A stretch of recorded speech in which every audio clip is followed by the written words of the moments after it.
이제 하나님의 말씀입니다. 우리가 이제 선지자의 많은 선지자의 예언의 말들이 있고 또 시편 기자의 예언의 말들이 있습니다. 하나님을 찬송하다 보면 우리가 막 그 기쁜 마음 속에 취해 있다 보면 하나님의 계시의 영을 우리에게 부으시고 나도 모르는 사이에 하나님이 기뻐하시는 계획들을 우리 입을 통해서 이렇게 하나님이 나타내시는 경우가 있는데, 그래서 시편에는 아주 많은 계시에 대한 얘기가 나와 있고 오고 예수 그리스도에 대한 얘기가 굉장히 많이 나와 있습니다. 그리고 선지자들이 왜 그 예수님의 오실 예수님에 대해서, 그리스도 예수님에 대해서 왜 이렇게 선지자들이 많이 다들 그렇게 얘기했는가? 그때는 굉장히 고통을 받는 때죠. 그죠? 고통을 받는 때고 포로가 되고 또 남의 나라에 가가지고 이방에서 객으로 살면서 예배도 없는 민족으로 이렇게 살고 있는데, 하나님을 향한 예배를 회복하기를 소망하는 그들의 마음 속에 하나님이 예수 그리스도를 선포하는 것입니다. 그래서 하나님이 너는 너희가 잘못했으니까 빨리 부지런히 회개해라. 회개하면 이런 회복을 주실 텐데 라고 얘기할 때, 이런 회복을 주시는 것과 함께 내가 그리스도 예수를 너희에게 곧 보내겠다라는 말을 하시는데, 이 말이 여러 가지 각각의 다른 표현으로 예수님이 이렇게 있으면 이쪽 편, 이쪽 편, 이쪽 편, 이렇게 여러 가지 편에서 함께 얘기를 이렇게 하는 예언의 말씀들이 쭉 있었다라는 거죠. 자, 그런데 이 많은 내용들 중에 우리가 성경을 읽다 보면, 이제 예수님을 믿다 보면은 그런 부분이 있죠. 예수 그리스도를 주님으로 인정하지 않고, 야, 예수가 뭔데? 라고 그냥 현인들 중에 한 명 아니야? 라고 생각하고, 그때 있다가 죽었잖아 라고 사람들이 말하는 사람들을 굉장히 많이 봅니다. 특히 믿지 않는 사람들은 그런 얘기들을 굉장히 많이 하는데, 어쩌다가 우리가 이렇게 살아가다 보면 우리 마음속에도 내가 하나님을 진짜 섬긴다고 얘기를 하는데, 하나님을 섬겨야 되는데 그냥 예수님만 잔뜩 얘기하다 보면 하나님이 오히려 소외되고, 하나님을 예배해야 되는데 우리가 지어내서 예수님을 높이는 거 아니냐라는 의심이 드는 때가 믿는 사람들 중에서도 굉장히 많이 있답니다. 그런 마음이 든 적은 없으십니까? 있지요. 네, 있습니다. 자, 그러면 우리가 이제 이 부분에 대한 내용은 정확하게 정리를 해야 되죠. 우리가 하나님을 섬기는 게 분명히 맞지만 왜 하나님을 섬겨야 되는데 그 예수님을 섬기는 것이 하나님을 섬기는 것인가? 라는 것에 대한 얘기를 우리가 분명히 하고 넘어가야 될 필요가 있다라는 것입니다. 그래서 그 부분에 대한 문제를 해결을 못 해버리면 하나님만 얘기하다가 하나님을 섬기는 쪽으로 이렇게 가버리면 하나님이 제안하신 예수 그리스도가 오히려 소외되는 경우가 생깁니다. 그러니까 우리가 이런 부분에 대한 정리를 명백하게 해야 될 필요가 있어서 오늘 성탄 말씀으로는 구약에 예언된 그 그리스도라는 제목으로 예수님에 대한 얘기를 하려고 하는 것입니다. 오늘은 즐거운 성탄절입니다. 성탄절이란 예수님이 인간의 몸을 입고 우리 믿는 자들을 구원하시기 위해서 세상에 오신 것을 기념하여 하루를 지키는 것입니다. 자, 믿는 자들을 구원하시기 위해서라고 얘기하는 거하고, 땅에서는 기뻐하심을 입은 자들에게 평화다라고 얘기하는 말씀과 같은 말입니다. 기뻐하심을 입은 자나 하나님께 속한 자나 자기 백성이나 뭐 이런 말들은 모두 다 똑같은 말이어서 예수님 믿는 자들을 의미하는 말입니다. 우리는 예수님을, 우리 교회는 복을 받아서요, 예수님을 능력으로 알고 있고 특별한 계시와 경험으로 알고 있습니다.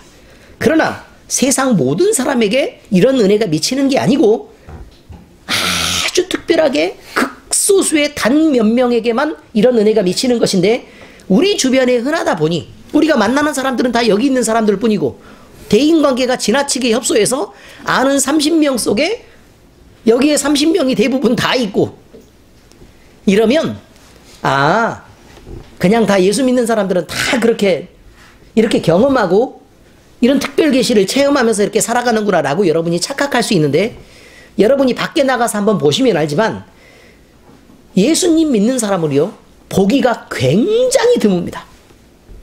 굉장히 드물고, 더군다나 여러분이 아는 예수 믿는 사람들 중에 한 80명 정도 스스로 둘이 서로 친해가지고 너는 잘 믿어, 또 너는 잘 믿어, 이렇게 서로 위로하는 사이가 아니고 조금만 거리를 떨어져서 이렇게 보면요, 제대로 믿는 사람을 찾아볼 수가 없습니다.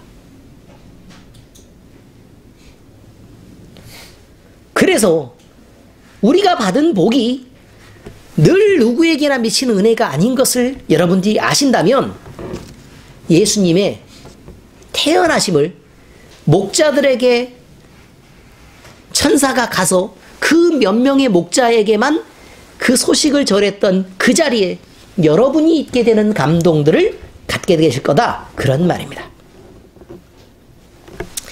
오늘 보실 구약의 말씀들이 있습니다. 이 예언의 말씀들은 우리 예수님을 어떻게 예언하고 있는지, 그럼 성경 안에서 예수님에 대한 예언이 너무너무 많다는 걸 알게 되면 결국 하나님이 하나님 자신을 직접 얘기하기가 어려우니까 예수 그리스도를 보내주시고 그 보내주신 예수님을 통해서 하나님의 전적인 성품이 드러나게 하시고 그 하나님의 성품이 드러나게 하신 것을 통해 우리가 예수 그리스도를 믿음으로 하나님을 알게 하는 방식을 성경이 택했다라는 걸 알게 한다, 그런 말이죠. 그러니까 예수님을 믿는다는 건 하나님이 제안하신 가장 옳은 방법을 우리가 선택하는 것이고, 그러므로 우리가 예수 그리스도를 바로 믿으면 하나님도 바로 알게 되는 그런 원리를 우리에게 주신 것이다 라는 걸 여러분들이 알게 된다는 뜻입니다. 그래서 구약의 예언을 바로 아는 것은 굉장히 중요합니다. 그래야만 우리가 하나님과 예수님을 분리해서 생각하는 오류에서 벗어나게 된다, 그런 말이죠. 삼위일체 하나님, 세 위를 가졌지만 단 한 분이신 하나님을 우리가 섬기고 있는 것입니다. 물론 세 분의 하나님이 한 분의 하나님처럼 움직인다라는 게 삼위일체입니다. 하나님은 삼위일체입니다. 좀 어려워. 말을 하다 보니 좀 복잡해지고 깊어질 가능성이 있어서 적당히 끊고 지나가겠습니다. 자, 먼저 이렇게 알면 되죠. 예수님이 오시기도 전에 구약 성경에서요, 예수님에 대해서 너무너무 많이 얘기하고 있다면, 구약 성경이 예수님을 지나치게 많이 표현하고 있다면 그것은 하나님이 예수님을 보내기 위해 구약 성경의 전체를 기록하고 있는 것이다 라는 걸 우리가 이해할 수 있게 되는 것이죠. 그래서 구약 성경에 나타난 예수 그리스도를 발견하는 게 성경을 이해하는 데 굉장히 중요한 도움이 된다, 그런 말입니다. 예수님을 믿다 보면 꼭 예수님에 대해서 알아야 되니까 우리는 신약만 읽으면 되는 거 아니야? 라고 하는 사람들이 꼭 있습니다. 그런 건 아닌 것을 여러분들이 알아주셔야 됩니다. 자, 그러면 먼저 여자의 후손으로 오실 예수님에 대해서 예언된 말씀입니다. 제가요, 구약의 성경하고 뒤에 신약을 그렇게 적어 놓았습니다. 신약은 그냥 성경에 해당되는 내용만 적어 놨으니까 그 내용이 신약에서 어떻게 해석되고 있는지를 여러분들이 다시 한번 오늘 찾아보셔서 읽어보시면 구약과 신약이 이렇게 연결되는 거구나 라고 알 수 있습니다. 물론 설교 시간에 간단하게 얘기는 드리겠습니다. 자, 창세기 3장 15절에 내가 너로 여자와 원수가 되게 하고 내 후손도 여자의 후손과 원수가 되게 하리니, 그럼 너는 누구죠 여기서? 뱀이요, 사탄이요. 뱀, 사탄을 의미하고 있습니다. 여자의 후손과, 근데 후손들과 아니고 후손과 원수가 되게 한다 라고 돼 있죠, 그죠? 후손과 원수가 되게 한다. 후손들이 아닙니다. 여자의 후손은 내 머리를 상하게 할 것이요 너는 그의 발꿈치를 상하게 할 것이니라 하시고, 그러니까 뱀이 발꿈치를 물면 정말 치명적인 피해가 갑니다. 그렇죠? 생명의 위협을 받습니다. 그런데 여자의 후손은 어떻게 한다고요? 내 머리를 상하게 한다라는 말이 무슨 뜻이죠? 죽인다는 뜻이에요. 죽인다. 결국은 뭐는 이루어졌죠? 여자의 후손으로 오신 예수 그리스도가 사탄에게 십자가에 못 박혀서 죽으시는 발꿈치를 상하는 큰 피해를, 생명의 위협을 받는 굉장히 큰 피해를 입었습니다. 실제로 돌아가셨다가 부활해서 살아가시는 내용이 바로 그것입니다. 그런데 부활해서 예수님은 다시 살아나셨습니다. 자, 살아나신 이후에 어떻게 되죠? 이제 세상의 권세, 사탄의 권세를 멸하신다라고 얘기하고 있죠. 그렇죠? 그러니까 이 일은 우리를 통해서 이루어지고 있고, 그 다음에 결국 예수님이 재림하실 때, 그 온전한 나라가 이루어질 때 이 일은 완벽하게 성취될 것입니다. 그러니까 예수 그리스도에 대한 예언을 벌써 창세기 3장 천지창조하고 선악과를 먹는 시험이 있자마자부터 벌써 나오고 있는 것입니다. 물론 이 말 다음에 바로 어떤 얘기가 나오죠? 가죽옷을 입히는데, 그 가죽옷을 의미하는 생명의 희생이 또 예수 그리스도를 의미하고 있습니다. 그렇습니다. 그래서 한 짐승이 죽어서 죄의 부끄러움을 가리는 것처럼 예수 그리스도 한 분이 돌아가셔서 우리의 죄의 부끄러움을 가리게 된다라는 말이 지금 연결된 말씀들 중에 여러분들이 찾아볼 수 있는 것입니다. 자, 그 다음 노아의 아들들 중에 셈의 후손으로 예수님이 오실 것에 대한 예언입니다. 하나님이 야벳을 창대하게 하사 셈의 장막에 거하게 하시고 가나안은 그의 종이 되게 하시기를 원하노라 하였더라. 자, 이게 무슨 말이냐면요, 셈이 장자죠. 네, 노아의 장자입니다. 근데 셈의 장막에 거하게 한다라는 말은 셈 아래에 야벳이 들어가게 된다라는 말이고, 그 다음에 가나안 역시 거기서 분리되지 않고 종으로 들어가서 그냥 함께 산다는 얘기예요. 그러니까 분리가 아니고 셈이 이렇게 있으면 야벳은 그 아래에 있고, 그 다음에 여기에 종으로 가나안이 이렇게 들어가 있으니까 결국 셈의 장막 아래 모두 다 함께 거하게 되는 거죠. 그렇죠? 이 말이 무슨 뜻이냐면요, 예수 그리스도가 오셔서 그의 장막 아래서 믿는 자들을 구원하시는데, 자기 백성, 그러니까 이스라엘의 유대 백성뿐만 아니라 그 이방으로 쫓겨난 자들까지, 그리고 종되어서 저주받았던 자들까지 그 장막 아래서 구원하신다라는 말과 같은 말의 예언의 말씀입니다. 그러니까 해석을 잘 해야만 하는데, 이런 말씀을 볼 때는 해석이 안 된다는 게 문제입니다. 또 있습니다. 하나님이 아브라함을 불러 그의 하나님이 되어주시고 그에게 복을 주시며 아브라함의 후손을 창대케 하실 것을 약속하는 말씀이 있습니다. 그리고 이 말씀은 예수님이 그의 후손으로 오실 것으로 말씀하고 계시는 것이고, 완전하게 예수님이 오셔서 성취됩니다.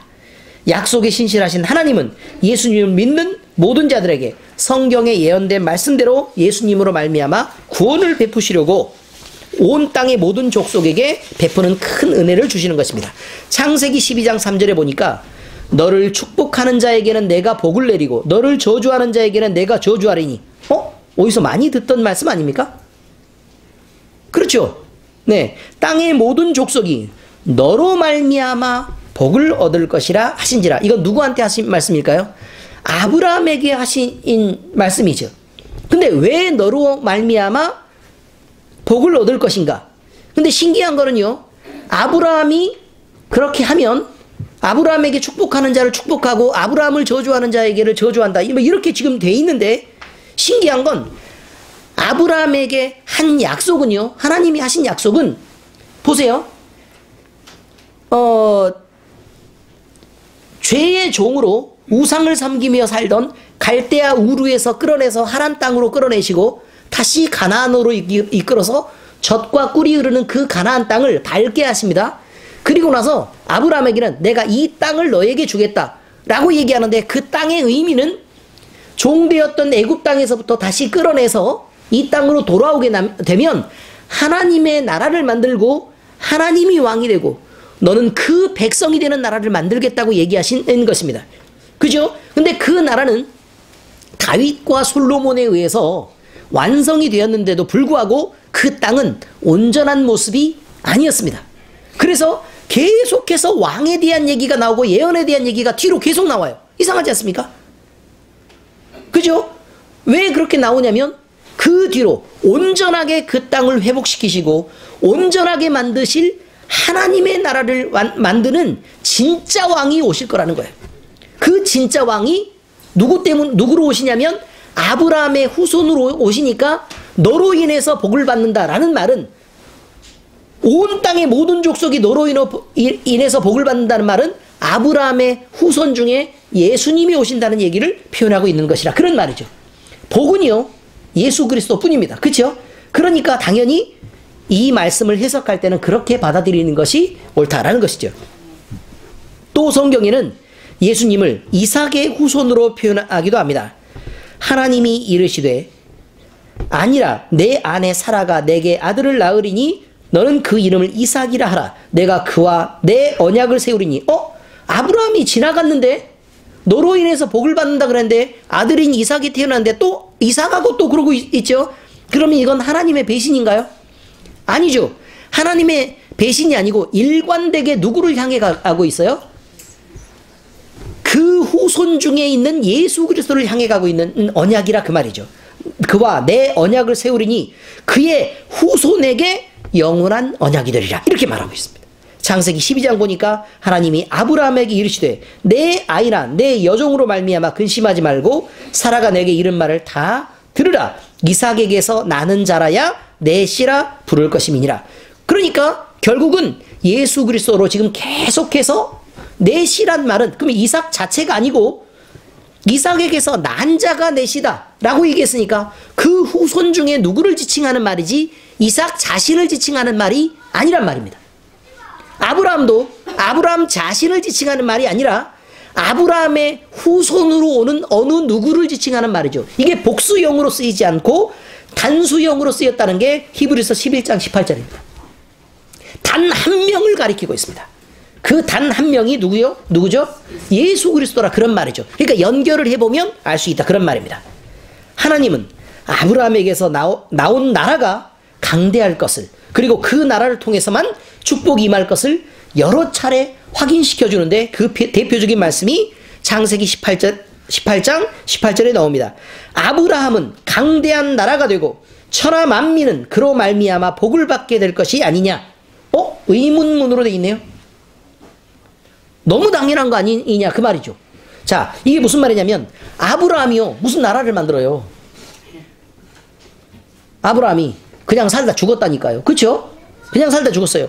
근데 아브라함은 강대한 나라가 되고, 그러면 아브라함이 나라가 된다는 얘기가 아니라 아브라함의 후손을 통해서 강대한 나라를 이룬단 말인데, 그런데 문제는 천하 만민이 그로 말미암아 복을 받게 된답니다. 이게 무슨 뜻이냐면, 아니 나라를 만들면 우리나라가 이렇게 있으면 적국이 있잖아요. 적국.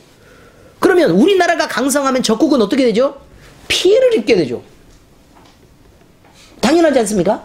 우리나라가 강성하면 적국에 막 나눠주면서 그래 잘 살아, 우리 잘 사니까 나눠줄게, 이런 나라가 어디 있어요? 다 잡아먹으려고 난리죠. 그렇죠? 미국을 보시란 말입니다. 중국을 보세요. 무슨 짓을 하고 있는지. 옆에 붙으면 다 말라 죽게 돼 있습니다. 큰 나무 아래서 잘 사는 어린 나무가 없는 법입니다. 자, 그런데 지금 이 나라는 아브라함이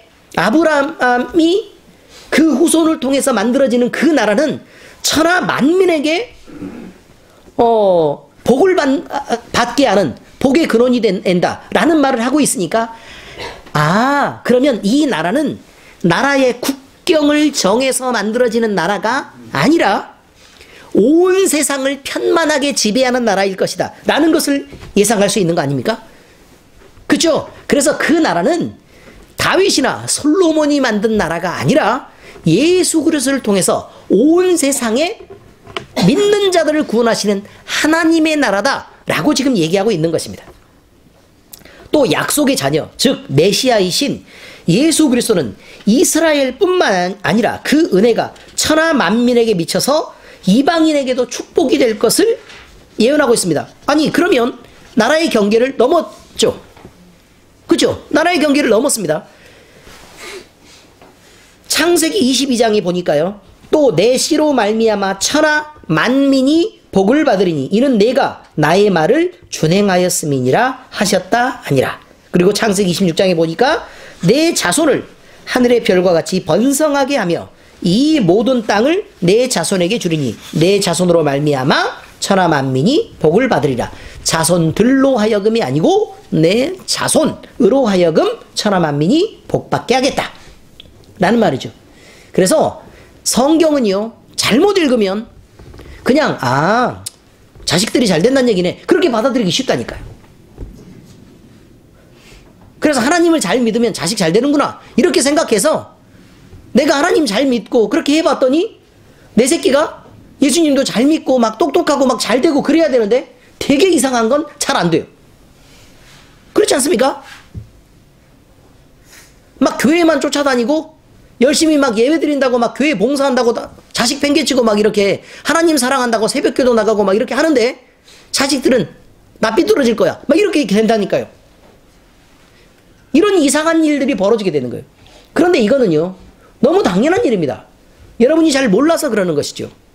자녀는요, 주의 교양과 훈계로 양육할 때만 그놈이 정상적으로 자라는 것이지, 내가 열심히 교회에 다녀서 도장 잘 찍는다고 그놈이 잘 자라주는 게 아니란 말입니다.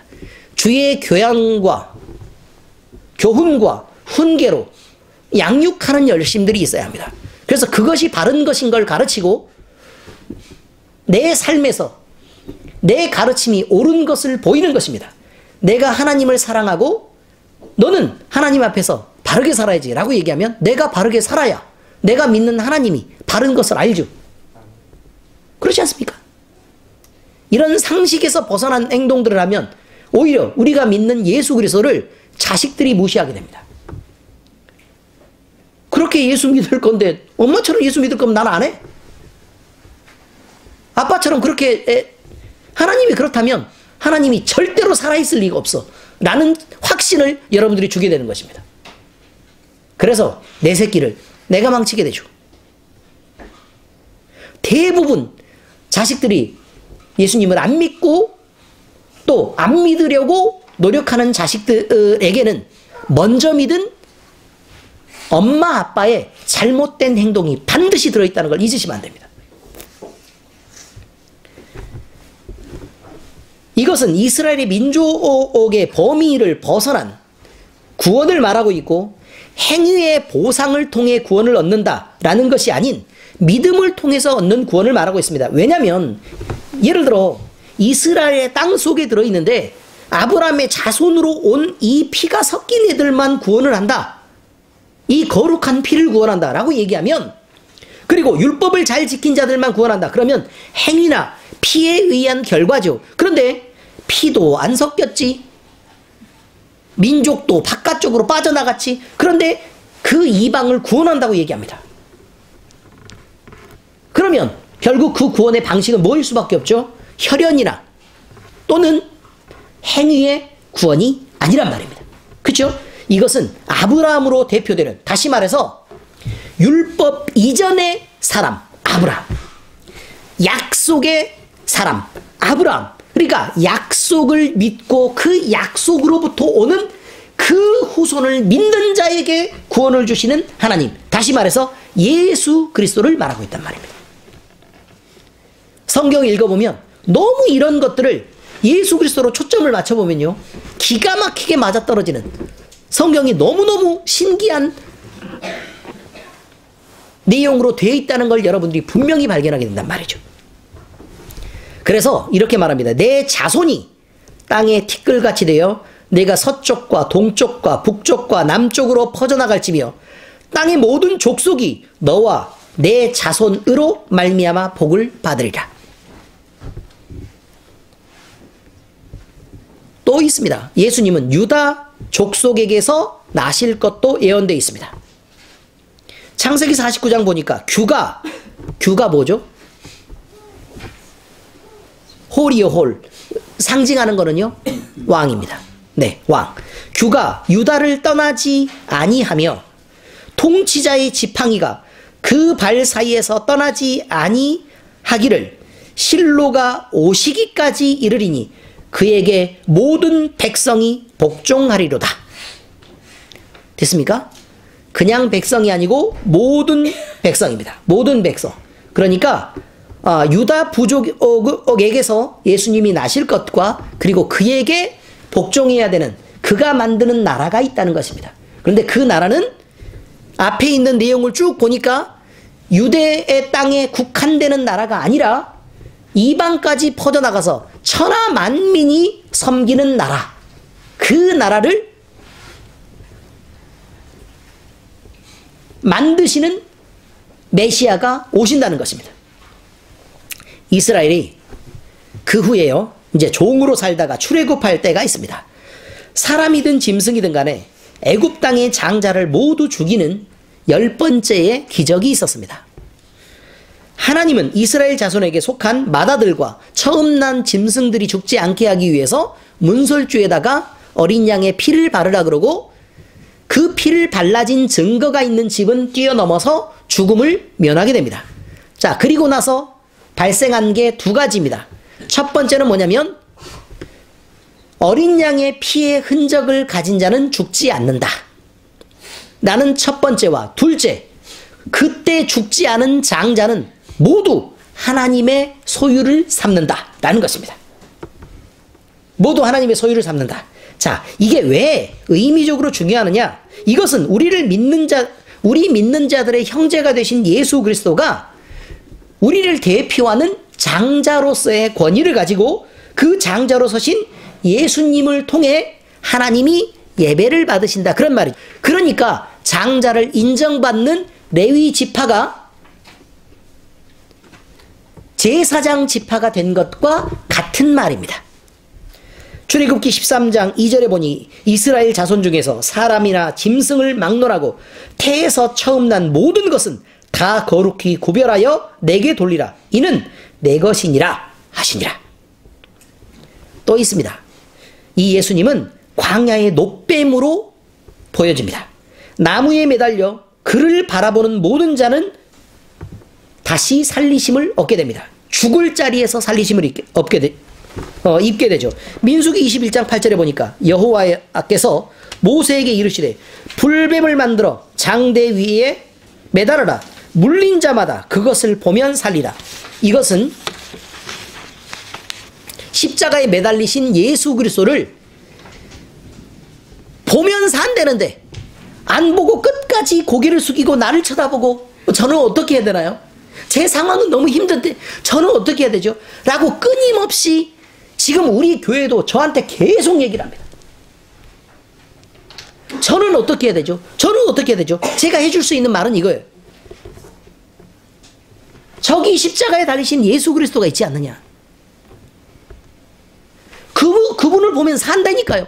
그렇게 얘기를 하는데도 끝까지 말을 안 듣고, 그럼 저는 어떻게 하면 되죠? 보면 산다니까요. 근데 제 상황이 너무 힘들어서요. 뱀에 물려서 몸이 막 너무 아프고 열이 올라서 지금 저기까지 요 텐트 바로 앞까지 기어 나갈 수가 없거든요. 절 좀 어떻게 좀 해줘 보세요. 아니요. 여러분의 힘으로 기어 나가세요. 그리고 고개를 들고 예수 그리스도를 바라보세요. 그게 구원의 방식이에요. 모세가 놋뱀을 만들어 장대 위에 다니 뱀에게 물린 자가 놋뱀을 쳐다본 즉 모두 살더라. 여기서 뱀은 사탄을 의미하고 있습니다. 사탄. 지금까지 우리를 지배하고 지금까지 우리를 먹어치우려고 노력했던 그 사탄 말입니다. 우리를 지금까지 힘들게 하고 우리를 지배해서 우리를 종 삼고 있었던 그 사탄을 말하고 있습니다.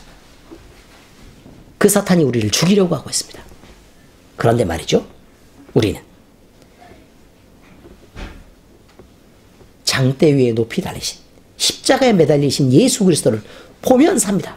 부탁인데 내 자신에게 시선이 머무르지 말고 내 아픈 상태, 뱀에게 물렸으면 사탄 마귀가 짓눌려서 죽게 생겼다니까요.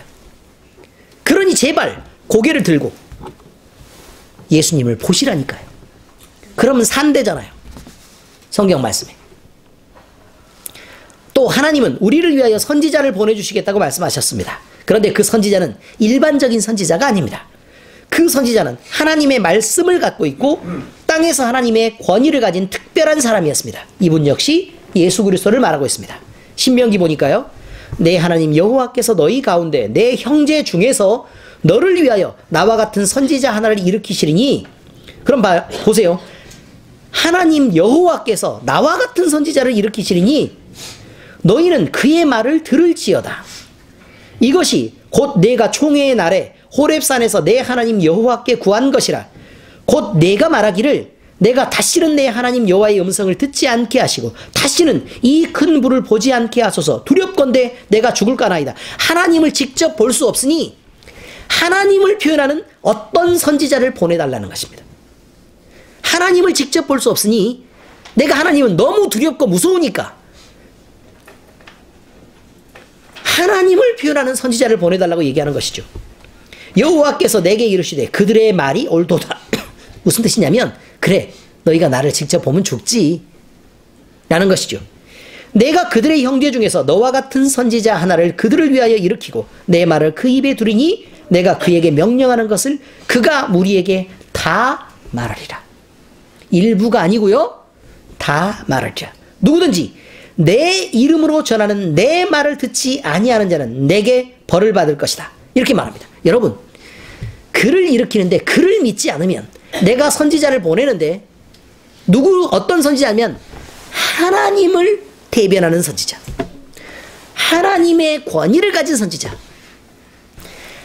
하나님의 말씀을 들고 하나님의 모든 뜻을 표현하는 선지자, 그 선지자를 너에게 딱 하나를 다시 보내겠다 이 말이죠. 그런데 그 선지자를 보내는데 내 이름으로 전하는 내 말을 듣지 아니하는 자는, 근데 누가 얘기하겠죠? 이제 선지자가 얘기하죠. 그 선지자가 얘기하는 내 말을 듣지 아니하는 자는 나에게 벌을 받을 것이다 라고 얘기하는 거죠. 선지자의 입을 통해서. 그러니 예수 그리스도를 믿고 예수님의 말씀을 듣는 자는 하나님의 벌을 피하게 되고, 예수 그리스도를 믿고 믿지 않고 예수 그리스도를 거부하고 저항하고 부딪히며 자기 자신에게 목적을 두는 자는 하나님에게 벌을 받는다, 이런 말입니다. 자, 여기는 겨우 창출 내미신 신명기까지의 말씀만 갖고 제가 말씀을 드린 것입니다. 근데 그것도 많은 말이 아니고요, 지나치게 적은 일부입니다. 그 뒤편에는 정말 무수하게 많은 예수 그리스도에 대한 말씀이 나오는데 제가 그 부분까지는 길게 하지 않으려고 하는 것입니다. 성경에 이렇게 나와 있는 말씀들이 무엇을 의미하는지 여러분들이 성경을 잘 읽다가 때로 우리의 마음에 의심이 생길 때 예수님이 나의 구원자 되시는 메시아임을 한눈에 확인해 보려고 여러분들이 성경을 읽으신다면 여러분들은 반드시 유익을 얻게 될 것입니다. 오늘 예배의 부름에서 선포되었던 말씀처럼 하늘에서는 하나님께 영광이요 땅에서는 하나님이 기뻐하시는 우리 마음에 예수님이 주시는 평화가 임하시기를 예수 그리스도의 이름으로 축원합니다. 기도하겠습니다. 하나님 아버지, 감사합니다. 우리를 하나님만 섬기는 것이 아니라 하나님이 우리의 구원의 방편으로 미리 예비하시고 하나님의 완전한 길을 보이신 예수 그리스도를 우리가 믿고 영접하여서 하나님이 기뻐하시는 믿음을 갖게 해주심을 감사를 드립니다. 우리 마음속에 때로 의심이 생기고 우리 마음속에 잘 믿어지지 않아서 괴로울 때 우리가 성경 말씀을 읽게 하시고 그 성경 말씀을 통해서 하시는 하나님의 말씀들을 우리가 바로 받게 하시며, 또 우리가 예수 그리스도를 믿는 것이 하나님을 섬기는 일과 정확하게 같은 길임을 우리가 알고 확신할 수 있도록 우리를 도와주시옵소서. 우리에게 예수 그리스도를 보내주시고 우리를 믿게 하셔서 우리에게 이런 큰 축복과 영광이 있게 하심을 감사를 드립니다. 살아계신 우리 주님 예수 그리스도의 이름으로 기도합니다. 아멘.